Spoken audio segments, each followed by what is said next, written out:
Central Vista को लेकर घमासान, सब एक्टिव हो गए हैं, लेकिन बंगाल में हो रहे हिंदुओं के नरसंहार पर सब चुप्पी साधे बैठे हैं। चाहे मीडिया हो, चाहे कोई राजनीतिक पार्टी, किसी को हिंदुओं के नरसंहार से कोई परेशानी नहीं।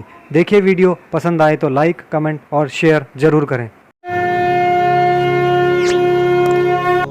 नमस्कार। सेंट्रल विस्टा प्रोजेक्ट, ये नाम तो आप सबने सुन ही लिया होगा, क्योंकि अभी अभी कांग्रेस के युवराज, जिन्हें बड़े प्यार से हम सभी पप्पू कहते हैं, वो लगातार कुछ दिनों से इस प्रोजेक्ट के ऊपर हावी हैं। इनका कहना है कि देश में कोरोना की लहर आई पड़ी है, लोगों को ऑक्सीजन चाहिए, पीएम आवास नहीं चाहिए और सेंट्रल विस्टा का विरोध कर रहे हैं। अच्छी बात है, करना भी चाहिए, इनका राजनीतिक अधिकार भी है और क्या पता कुछ अच्छा सोच के ही कर रहे हों। लेकिन हमारा सवाल ये है कि एक तो ये मीडिया जो इस एक पप्पू के कहे हुए बयान को लेकर, जितने भी मीडिया वाले हैं सब ने इस बयान को प्राथमिकता दी और हर कोई सेंट्रल विस्टा के खिलाफ आके खड़ा हो गया है। अब इन सब से ये जितनी भी राजनीतिक पार्टियां हैं जो सेंट्रल विस्टा के खिलाफ बोल रहे हैं, जितने भी ये मीडिया हाउस है जो सेंट्रल विस्टा के खिलाफ बोल रहे हैं, इन सब से एक सवाल है कि ये बंगाल में हो रहे हिंदुओं के नरसंहार पर चुप क्यों है। आखिर क्यों कोई राजनीतिक पार्टी ममता को नहीं पूछ रहा है कि भाई ये जो बंगाल में हो रहा है ये क्यों हो रहा है। आखिर क्यों ये मीडिया हाउस वहाँ हो रहे जघन्य अपराधों को नहीं दिखा रहे हैं। वहाँ जो महिलाओं के साथ बर्बर अपराध हो रहे हैं, लोगों को मारा जा रहा है, पीटा जा रहा है, घरों से बेदखल किया जा रहा है, वो कैंपों में रहने के लिए अपने ही देश में बाधित हैं, उनके ऊपर ये मीडिया हाउस और ये राजनेता कुछ क्यों नहीं बोलते। ये शायद सेंट्रल विस्टा को लेकर इनके दिमाग में कोई बड़ी आशंका है कि ये बन जाएगी नई संसद भवन, उसके बाद पीएम मोदी कुछ बड़ा करेंगे, इसलिए शायद ये सारों की फटी पड़ी है बुरी तरह। अच्छी बात है, फटनी भी चाहिए, ये लोग इसी लायक हैं। लेकिन ये एक ना बहुत बड़ी बात है, सारे हिंदुओं को ये समझ लेना चाहिए कि कोई भी राजनीतिक पार्टी या कोई भी मीडिया वाले, ये सारे के सारे हिंदुओं के प्रति इनके दिल में कोई जरा सी भी किंचित मात्र भी संवेदना नहीं है। ये इन्हें कोई फ़र्क नहीं पड़ता हिंदू मरे, हिंदू कटे, हिंदुओं के साथ कुछ भी हो।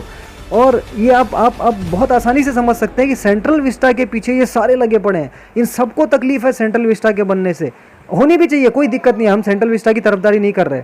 लेकिन इन लोगों को हिंदुओं से कुछ नहीं पड़ी है। शिवसेना जो अपने आप को हिंदूवादी पार्टी कहती थी, वर्तमान में लोग इसे सोनिया सेना भी कह रहे हैं, हम नहीं कह रहे हैं। तो ये भी कुछ नहीं, ये इनको भी हिंदुओं से कोई प्यार नहीं है, कोई प्रेम नहीं रह गया है। ये कुछ नहीं बोल रहे बंगाल पे, मुंह बंद करके बैठे हैं। हाँ, सेंट्रल विस्टा पे इनको खुजली जरूर हुई। सेंट्रल विस्टा पे इन्होंने ये तक कह दिया कि नेहरू गांधी परिवार की वजह से देश चल रहा है। अरे इतनी भी क्या चमचागिरी यार। तो ये हमें ये कहना है कि हिंदुओं देख लो, यही है हकीकत कि कोई भी राजनीतिक पार्टी अदर देन बीजेपी और कोई भी मीडिया हाउस हिंदुओं के लिए चिंतित नहीं है। इनको कोई फ़र्क नहीं पड़ता कि हिंदुओं के साथ कुछ भी हो। दंगे में उनको ये ममता देखिए, ये अपने राज्य को संभाल नहीं पा रही है और इनको सेंट्रल विस्टा की चिंता हो रही है। अपने राज्य में हिंदुओं को मरता देख रही है और अपने गुंडों को ये रोक नहीं पा रही है, लेकिन इनको चिंता है सेंट्रल विस्टा की। तो सिंपल सी चीज़ ये है कि हिंदुओं को अब ये समझ लेना चाहिए कि कोई भी राजनीतिक पार्टी उनके लिए परेशान नहीं है। किसी को कोई फ़र्क नहीं पड़ता हिंदू मर रहे हैं, कट रहे हैं, बलात्कार हो रहा है, कोई फ़र्क नहीं पड़ता।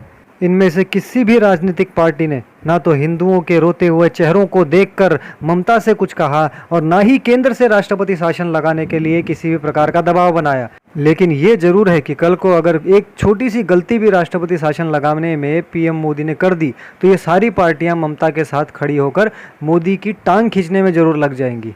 हम सभी को समझना होगा कि ये लोग कितना हमारी चिंता करते हैं और ये क्या ढोंग करके हमें बेवकूफ़ बनाकर हमारे वोट लेने की कोशिश करते हैं।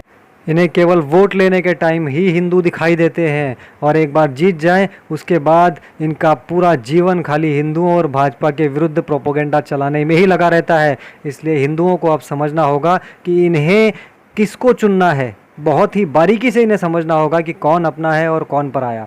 जय श्री राम, वंदे मातरम, भारत माता की जय।